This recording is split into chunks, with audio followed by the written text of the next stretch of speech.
welcome back to the Boropolis podcast. As always, I am joined with Nathan, and well. I think it's fair to say typical, Borough might be back. Of course, we've got the wonderful evening at Ellen Road to discuss.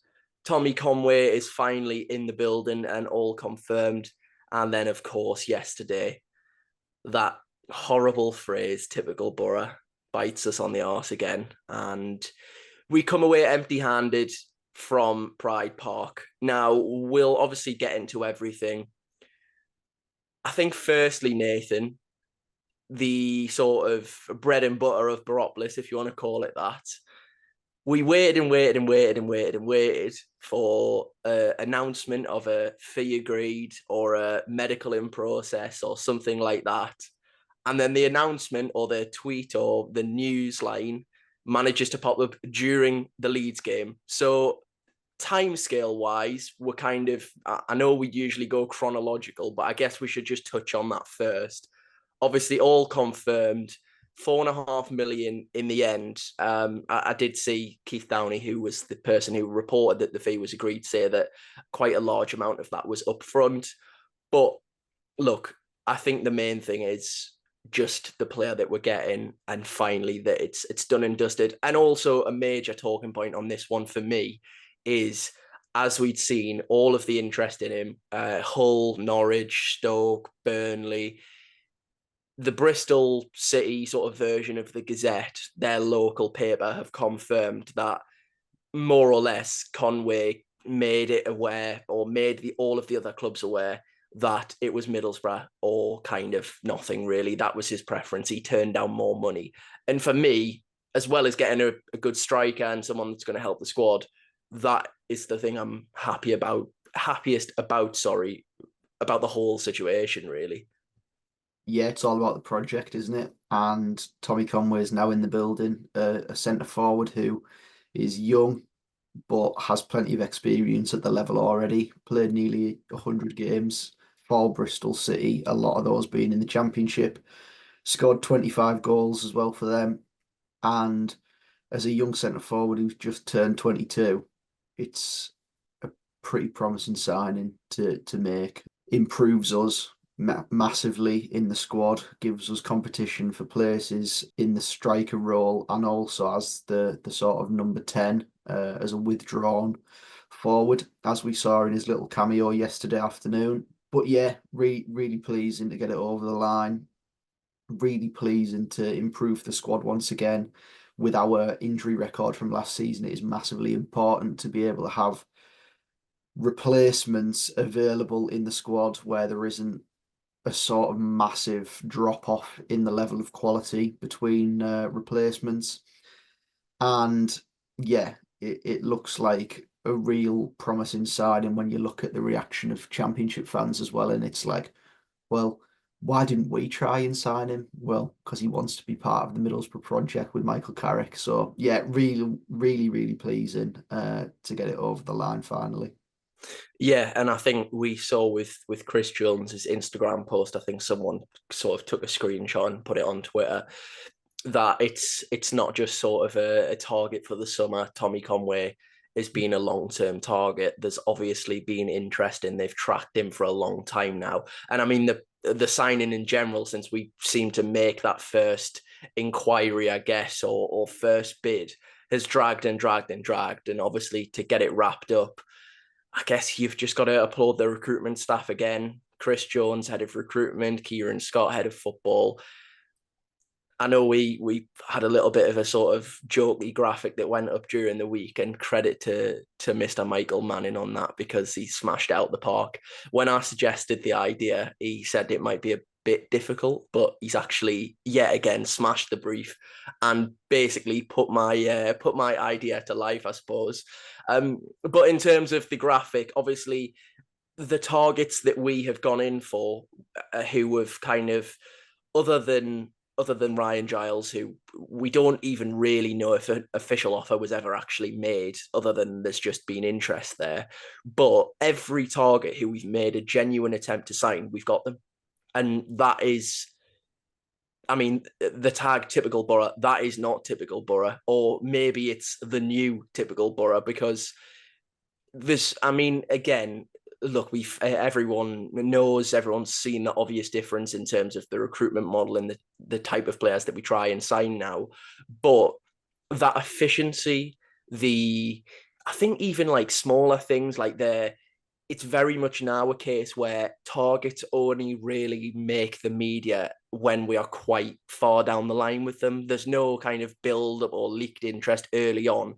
And I guess that probably plays a part in managing to do deals, because like Micah Hamilton, everything was sort of done and dusted by the time the name was out in the open, and other clubs might have become aware of it. And yeah, a big sort of round of applause to the recruitment staff again, because yet again they've picked their leading target and they've gone out and they've secured it and they've gone and got him.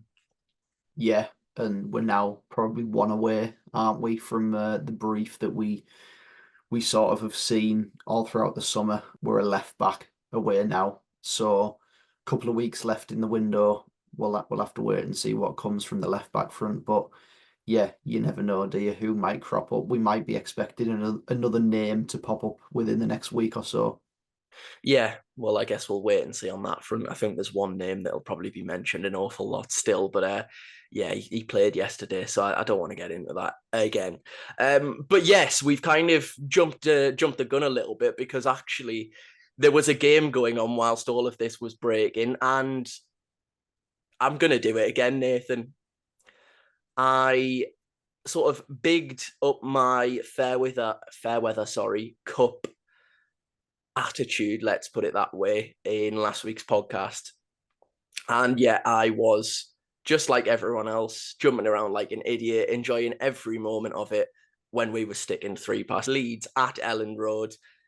It was one of those nights, and yes, okay, context is required here. It's, a very, very early round of the Carabao Cup, but it was a statement victory, and it probably goes up there with the likes of Sheffield United, the likes of kind of not Chelsea at home, but in terms of Carrick's tenure as Middlesbrough boss, it's one that in a few years, whatever happened, you're going to look back and think it was one of those real enjoyable nights under Michael Carrick. Yeah, 100%. We sort of said it last week on the podcast that we didn't really care too much what was going to go on Wednesday night. With it being a cup game, early rounds of the cup, we just hoped that we didn't get a tonking at Ellen Road. So to see the team and see 7 changes from Saturday, see a lot of the fringe players in and around the squad get a run out. You didn't really know what to expect. Leeds has made changes as well, but you look at their players and they've got experience of playing in the Premier League. Bamford playing, Aronson, who'd been out on loan last season at Union Berlin. So yeah, real quality in both sides. But yeah, I thought that we dealt with things quite well, if I'm honest. It sort of took us maybe 10 minutes to get into the game. Leeds had a big chance early on from Firpo. Solbrin made a really good save on his Borough debut. But apart from that, really, I thought that we controlled the first half pretty well. And yeah, it stood us in good stead going into the second half. When you go away to big grounds like Ellen Road, doesn't matter the cup competition, but yeah, you have to weather a storm at some point, and we weathered that well early on and grew into the game, and yeah, took advantage of it in the second half. Yeah, we absolutely did. And I mean, the opener comes from, I think, apart from Solbrin, the most unlikeliest of sources. And quite ironic, really. And obviously, there was plenty of standout performances and narratives to take away from Wednesday night. But I think one of those, given the goal scorer being Anthony Dijksteel and kind of his history, not only at Ellen Road, but just against Leeds in general, it was a really nice moment and an absolutely terrific way to get your first Middlesbrough goal. It was like watching, and this might come across a little bit disrespectful, but it was like watching the Chris Wilder version of Anthony Dijksteel, the sort of defender who could be trusted, played every week, looked at times a bit of a Rolls Royce, had ability on the ball. And yeah, I mean, he just waltzes through that whole Leeds team almost and rolls it in the far corner. And it was, well, I mean, it was just a wonderful, wonderful moment and an even better goal, wasn't it? Yeah, it was class goal. I quite enjoyed a couple of runs from our players taking Leeds defenders away. One from Gilbert and one from Jones that just opened the path for Dijksteel to go on his adventure into the Leeds box. And yeah, he did really well. You're looking at it and thinking, go on, shoot then with his left foot. And yeah, he just sort of steered it into that far corner. Real nice moment. 1-0 up at Ellen Road, and you think we're in a really good position here. Dijksteel, man of the match on Wednesday night. And I think last season I'll come across quite disrespectful of Anthony Dijksteel because of his performances that he put in last season in games against Leeds, in which, granted, he was up against the player of the division really in Somerville, and it was always going to be a difficult task being thrown in from the cold against him. And yeah, sent off at Ellen Road last year, tortured and gave away a penalty at the Riverside. Yeah, it wasn't the best sort of performances, but yeah, hopefully he's eradicated his nightmares against Leeds now with that performance on Wednesday night. He was fantastic, as you mentioned. He sort of reverted back to old Anthony Dijksteel, where he was defensively solid all night and obviously driving forward. Scores that goal. Very nice, and creating a little bit of a nice partnership with Jones, rekindled from a couple of years ago. So yeah, really, really pleasing. And then yeah, look, the game opened up at that point a little bit. Leeds throwing bodies forward, and we just battered them on the break time and time again. It could have been 4-5, really. But yeah, Morris reads a pass inside, and ball breaks for Coburn. Great pass forward, great through ball. Just takes, I think it's Ampadu out the game. With that pass, he tries to slide in and block it, misses it. Bergzorg flying forward, and he does really well to come inside and get his shot off. I think he is slipping as he takes the shot, but just nice to see it cushioning off the inside of the post and going. And yeah, it felt like a good moment for Bergzorg as well after his sort of antics last week with Jones and that incident. So yeah, real pleasing for him to get off the mark. And yeah, one thing led to another, and all of a sudden we were up 3. Yeah, yeah, absolutely. And I mean, I guess apart from Anthony Dijksteel, one of the real big talking points, especially this week, kind of after the game and prior to the game, it was the man that sticks the third in, and obviously the man that puts Delano Bergzorg through to get his first Middlesbrough goal, Josh Coburn. I thought he was great on Wednesday night, and that was more of the Josh Coburn that I was jumping to the defence of early on last season. And also the Josh Coburn, which come on against Spurs and had that wonderful moment. And the Josh Coburn that was coming off the bench in the Chris Wilder era and getting goals in the back end of that season, where we obviously just narrowly missed out at Deepdale. But just on Josh Coburn, obviously, you know, I'm sure everyone listening and watching will have seen the goals by now and watched the game. But I think just in terms of the topic of Josh Coburn, it's been one, as I say, which has been sort of, you know, a hot topic, if you want to call it that, at the moment. And it's a sense of there is quite a vocal part of social media which is just basically not a Josh Coburn fan, and that's absolutely fine. You know, everyone's entitled to their opinion on anything they like, but it is quite I think in terms of every season, every football club, there's always kind of one player that takes the brunt of the stick on social media. And apart from Isaiah Jones at the moment, which obviously we'll get into, but it's usually Coburn or him which seem to be kind of a talking point throughout the week when there's actually no football on. That's the player that's being discussed.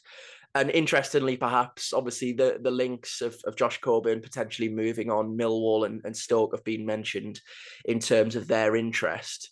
And whether that be a permanent move or a loan move, I think that's probably what sparked the conversation. And then he's proven for me that he can do a job at championship level, whether it be for us or whether it be for someone on loan. I'm not 100% sure. But what I will say is I think the idea of selling Josh Coburn, and this is just my opinion, is really bizarre. I must say, I look back to last season and I'm pretty sure Josh Coburn would say this himself if he was asked. There was a point last season where we were struggling with injuries and Josh Coburn was leading the line to quite a poor standard. However, at that time, he was playing through an injury. It's quite commonly known that it was a hernia. And just kind of going back a few years, do you remember Matt Crooks's performances when he had a hernia? Do you remember Grant Ledbetter had a slight dip in form during the promotion season when he had a hernia? It is something which quite clearly, and there's all kinds of evidence to suggest, that is going to have a really detrimental impact on the way that a footballer performs in terms of their technique, their running style, what's going to feel comfortable whilst they're playing. Of course, there was a drop off in Josh Coburn's performances last season. And don't get me wrong, there was some really, really poor performances. But you've got to factor that in. You can't kind of, I almost feel like you can't judge Josh Coburn off last season purely because of that. And I know people will say, well, he played a lot of minutes. Yes, he did, but who else was there to play at that moment in time, really? Latif wasn't really settled and wasn't in a great run of form himself, had knocks and injuries. But Josh Coburn had a lot of minutes last season at probably 50% fitness. And you look at him on Wednesday night and you now think, by all means, I think a loan move in the Championship would be probably a really valuable move for him to go and get consistent football. But I think for Middlesbrough to just go, yeah, that's us done with Josh Coburn and we're going to sell him. I personally think he's still got something to offer, and he's got the knack of popping up in a position where he's going to score a goal. He's got the knack of, like we saw, being that kind of vocal point and allowing other players to be involved in the play. Prime example of the way that he slips through Bergsorg. And I know I've went off on a little bit of a tangent here, but my kind of whole rounding off point is I would be quite upset if they sold Josh Coburn, I must admit. I think it's a very strange situation with Coburn. I think when he first broke into the team, there was flashes of him being a good player. Obviously, the Tottenham moment was a real standout. He scored a really good goal at West Brom a couple of years ago and at Luton within a couple of days of each other, and then went on loan to Bristol Rovers for a season. By all accounts, did okay there. Was out injured a little bit there as well. And then last season, as you mentioned, we were all under the impression that he would be going out on loan, which would have been the next step in his development, I think it's fair to say. For whatever reason, we didn't sign another centre forward last season, and he was sort of thrown into it, struggled with his injuries, as you mentioned. And look, for a team that had expectations of trying to get back into the playoffs last season, I just didn't think that Josh Coburn was the man to be sort of putting your hat on for goals, really. And it was sort of unfair that was the case. But that actually just happened. So you have to deal with that.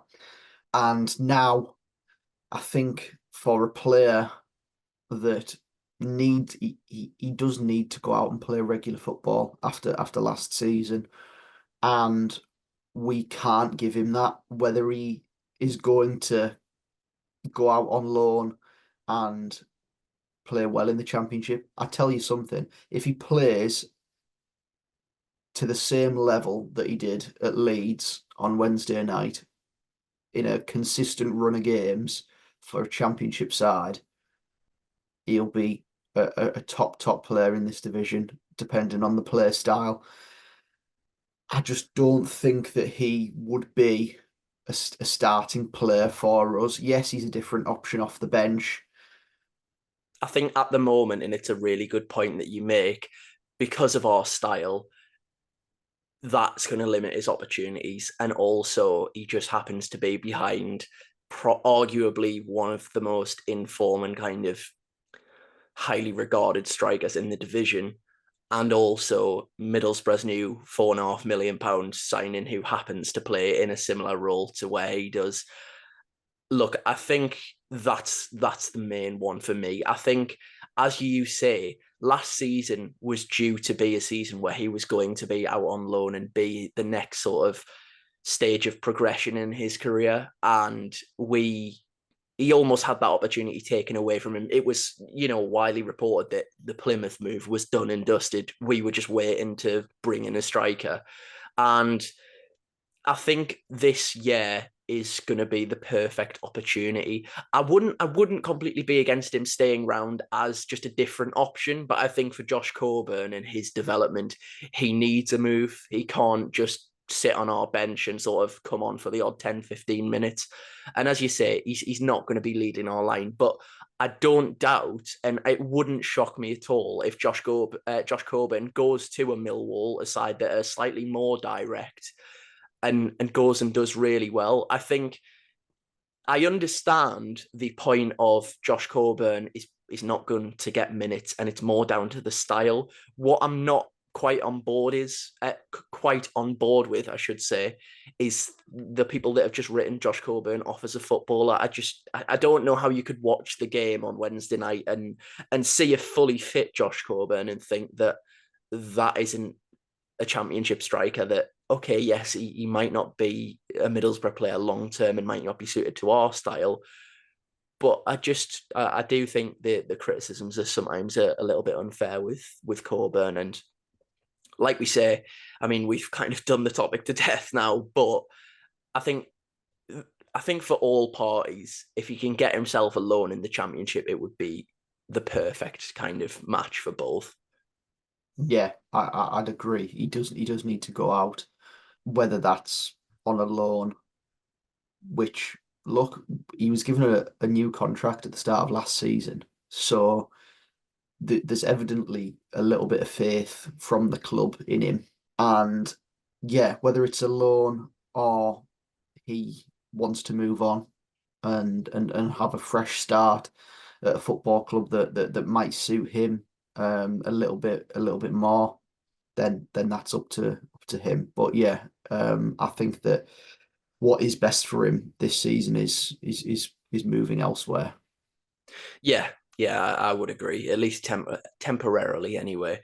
Interesting as well that how well he handled the sort of questions that were posed at him from Sky Sports afterwards as well. And it was a bit of a wholesome one, obviously discussing kind of Anthony Dijksteel's history with Leeds and also the fact that, Josh Coburn may be moving on.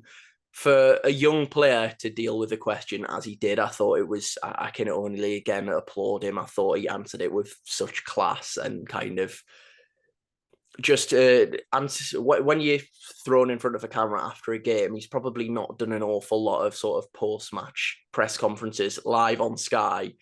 And it was a difficult question. It was almost like you could see that he had to think about his answer, and he didn't want to come across disrespectful to both Michael Carrick and the Middlesbrough fans, but he also, was kind of keen to say that he wants to prove what he can offer, and he did exactly that. So I just wanted to kind of make that point as well. Just Leeds in general, Nathan.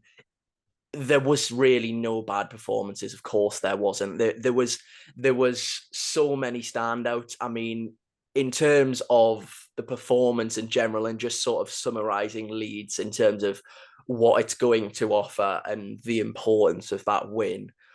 I mean, we could talk about it for so long because there was so many good performances. But is there any sort of key points that you'd want to go over at all? I think that in the whole, as you mentioned, there was no negative performances in there. I think that Gilbert was particularly good as well in the 10 position, and seeing question marks over his short-term future is a little bit strange given the performance that he put in on Wednesday evening. But yeah, apart from that, really pleasing that we can go to a ground that we will be going to this season as well in the league, and you have good memories of going there now, rather than I don't think we've won there in something like 13 years before Wednesday. So yeah, really pleasing that you can sort of eradicate a little bit of a hoodoo there. And yeah, hopefully we can take that into the league game there as well. But yeah, apart from that, Stoke in the next round at the Riverside in a week and a bit's time. It's not exactly a glamorous tie, is it? It's not a glamorous tie at all, and our record against Stoke in recent years, home and away, has been pretty shoddy. So we'll have to wait and see. But I'd imagine a similar look inside to what played against Leeds on Wednesday. So yeah, really good, and hopefully those players that played at Ellen Road can carry that on and sort of take us on further on in the cup. All right then, Nathan, we have to talk about it. Yesterday, early kickoff, Sky Sports, Pride Park. We discussed last week Derby's start to the championship and their kind of obvious deficiencies, and I think they were on display yesterday. And I'm not going to be one of those kind of sour grapes football fans, but I must say I watched them again yesterday, and I thought it's still going to be a long season, and they've taken 3 points off us.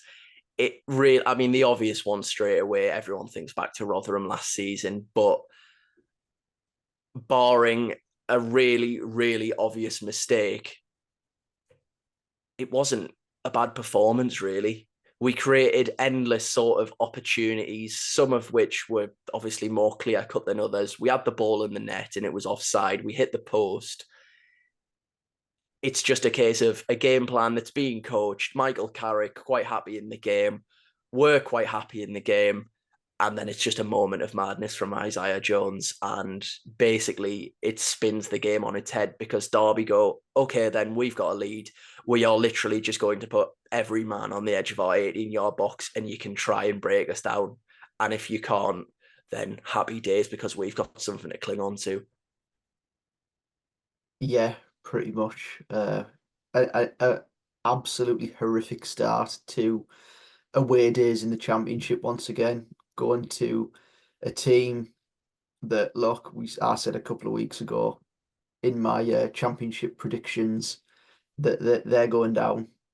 I still stand by that. I thought yesterday, on the whole, yeah, they've defended relatively okay. Obviously, they've kept a clean sheet. We had endless chances.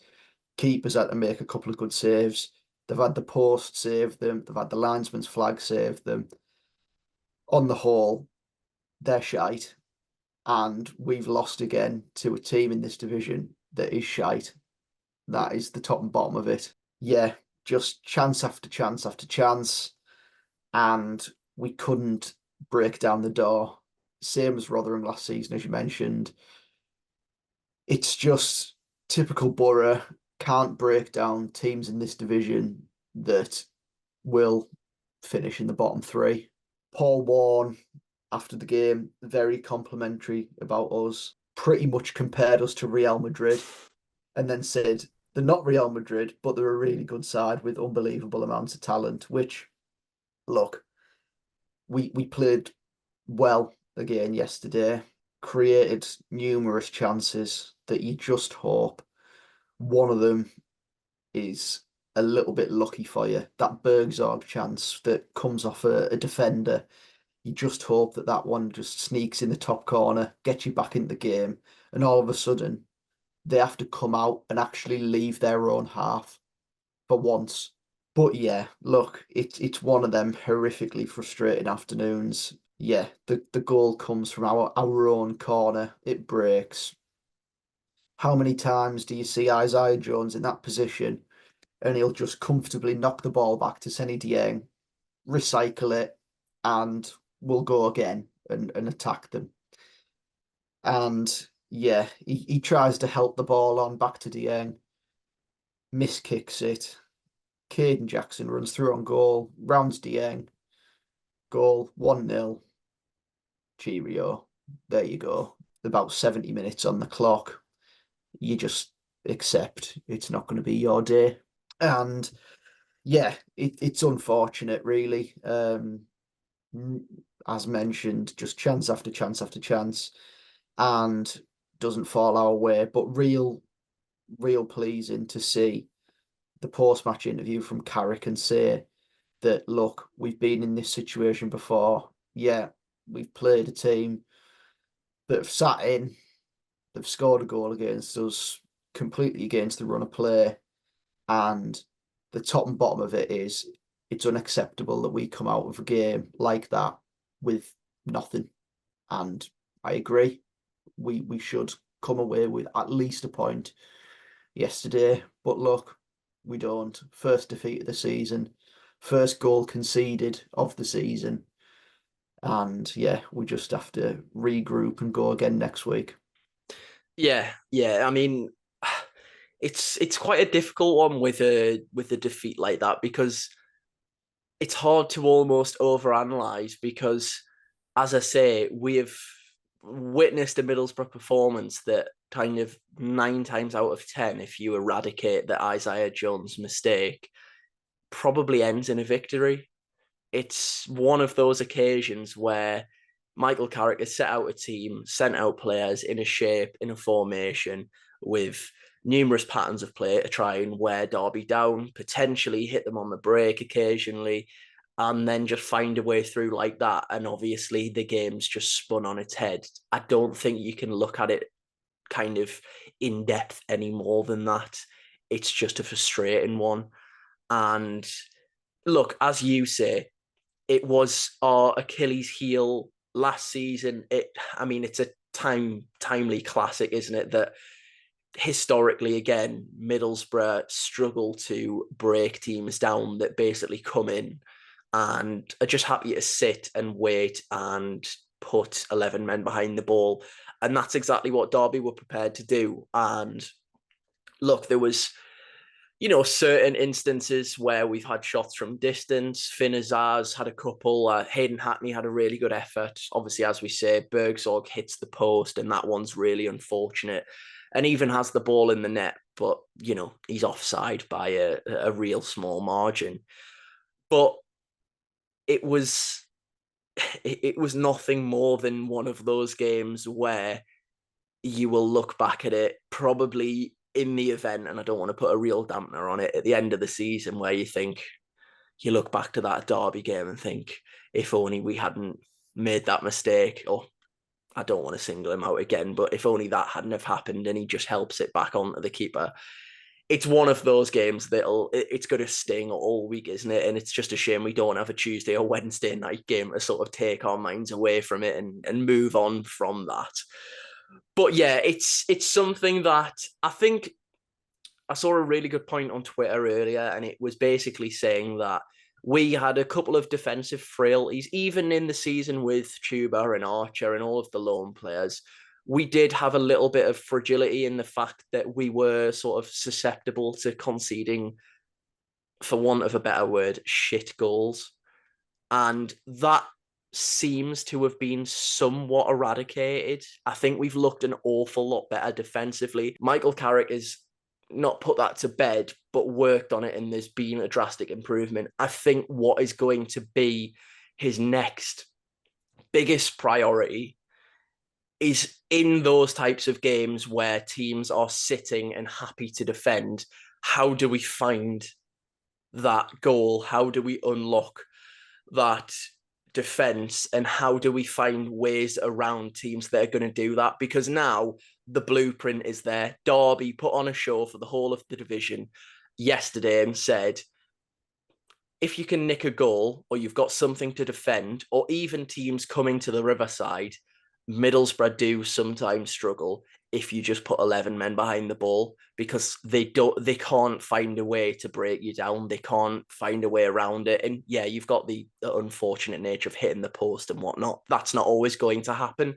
But it is, if there was one sort of major critique of Michael Carrick as a manager from what we've seen, these sorts of games do, well, obviously it's early days this season, but last season especially, they did crop up an awful lot against, as you say, those teams that are going to be fighting for their lives come the end of the season.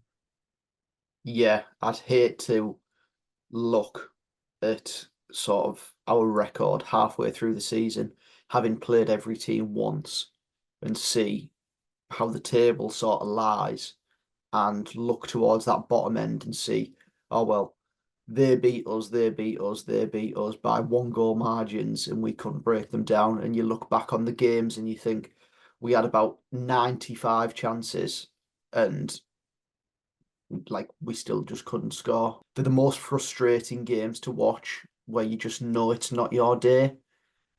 And I hope that these are going to be few and far between throughout this season, because the ones that, when I have to come on this podcast and speak about them, they just boil my blood beyond belief, really. My honest sort of view on it is, look, it's it's happened because of a mistake yesterday from a player who last week won us a penalty that was sort of the match-winning moment last week in our first game of the season.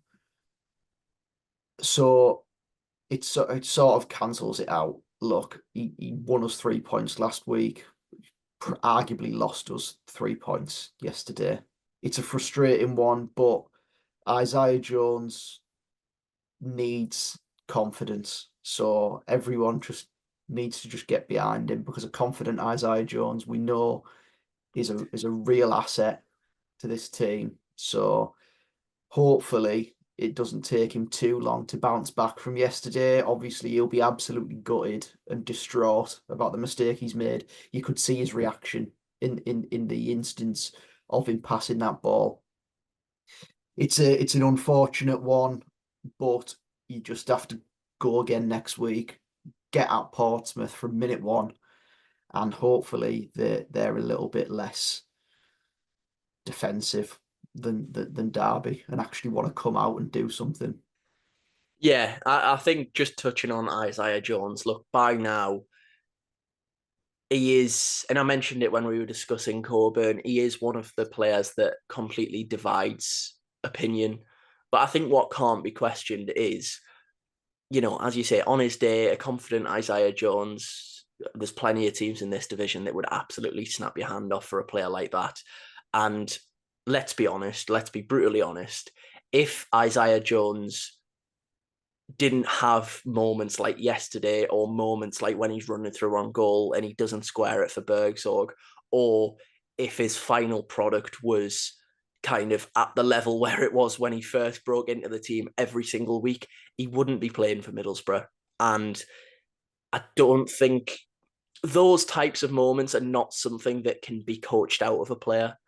I think you can try your best to eradicate them, but we've seen a large enough sample size of Isaiah Jones now where you almost have to take the good with the bad almost. And it's like, it's not the same thing, but it's like with Darwin Núñez, when people say, oh, well, when he kind of finds his finishing technique, or finds his like goal scoring nous, and he won't miss these chances. It's almost, I look at attributes like that and I think it's almost uncoachable. You can't teach someone not to kind of have moments like that. It's just within a player. But like you say, Isaiah Jones, I think for the most part, and he's got competition this season, so he can't really afford to have consistent moments like he has yesterday. He's going to have to stay at that level because he's got Micah Hamilton, potentially Marcus Force, both breathing down his neck, and other options as well that can play in those positions. But it's one of those. You've got to accept it, unfortunately, regardless of how frustrating it is.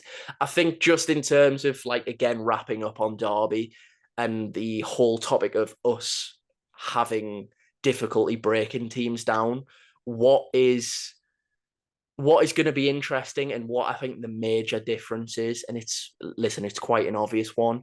We struggled in the same manner last season, but in games like that, we didn't have the squad to make changes and throw on a Bergsorg or throw on I don't know, a Tommy Tommy Conway. Conway. Yeah, exactly.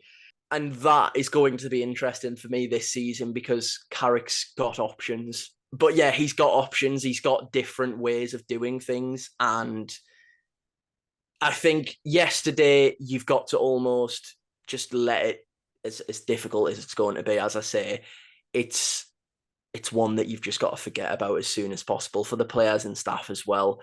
And look, I don't want to make too much of a sweeping statement, but I think there will be a lot less of games like that this season because of the quality that we now have in the squad. I think I just trust Carrick, to be honest.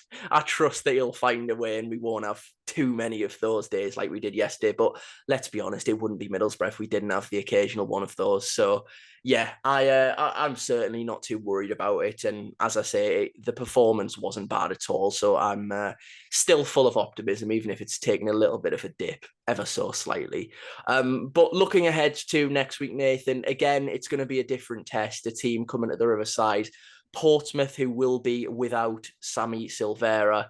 Whether that's a good or a bad thing, I'm not sure. I think I made that point in the first podcast, to be honest. Sorry, Sammy. Yeah, what kind of test do you think they will be? Do you think that, judging from what you've seen of them already and kind of the performance that they put on at Ellen Road, are they going to be a team which is going to sit behind the ball and frustrate, or will they sort of stick to principles and have a little bit of a go? I hope that they have a go because if they do, I think that'll give us plenty of chances against them. I think, look, they started at Ellen Road, probably the most, or one of the most difficult places to go in this division, opening weekend. You look at the stats from the game, and it was Leeds had 25 shots and Portsmouth had 4 and scored 3.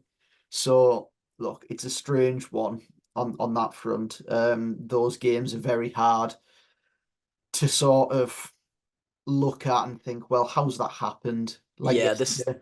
the scoreline is a little bit of a. I know the scoreline is always the most important one, the most important stat. But as you say, even looking at that game, I think the scoreline in itself is probably a bit misleading about kind of potentially what Portsmouth may be like. But as you say, as we've alluded to, the blueprint is there now, and you don't almost know if Portsmouth are going to go, actually, well, they've had success doing it that way. Do we just try and mirror that? If they do that and we do break through, it's almost like, oh, well, then what? Because they're right under it at that point. 1-0 down, you've got to come out, you've got to do something. But yeah, be interesting to see what sort of challenge they pose us next week. But look, you're hoping at home next week that you can just bounce back, sort of forget that this Saturday afternoon happened, and yeah, get another win on the board and move forward. That'll be our hope with a nice afternoon next week planned for me and you. Yeah, well, this is the thing, of course. we occasionally, if for whatever reason, because obviously, as you know, if you listen to the podcast, Nathan sits just down from me, but I go to the game usually with my dad. And for whatever reason, if he's never available or he's going to kind of watch my brother play, then we will have a day on Baker Street. And to be honest, our record of doing so, I believe the first time we did it was Leicester at home, and that went quite well. But then following on from that point, it's always been arrive on Baker Street early. The first few pints go down superbly. The Guinness or the beer or whatever Nathan decides to drink on the day is flowing superbly and going down a treat. The optimism is at an all-time high. We see the teams, we think, yeah, we're putting 3 past these this afternoon, and then just proceed to, well, basically capitulate in the opening 15 minutes. So look forward to Portsmouth taking the lead and then doubling their lead soon after, as we saw similarly to last season's Bristol City at home performance, which still gives me nightmares, to be honest. That midfield on that day was enough to make you cry, really. So I won't go into that. Nathan, unless there is anything or any kind of message of stick with the team, don't kind of get too down. I was going to say a rallying cry. We definitely don't need a rallying cry. It was just that one of those afternoons, wasn't it? But yeah, have you got a parting message? Because I think that's probably a good place to leave it this week. Yeah, I suppose we're the curse after we said last week Yeah.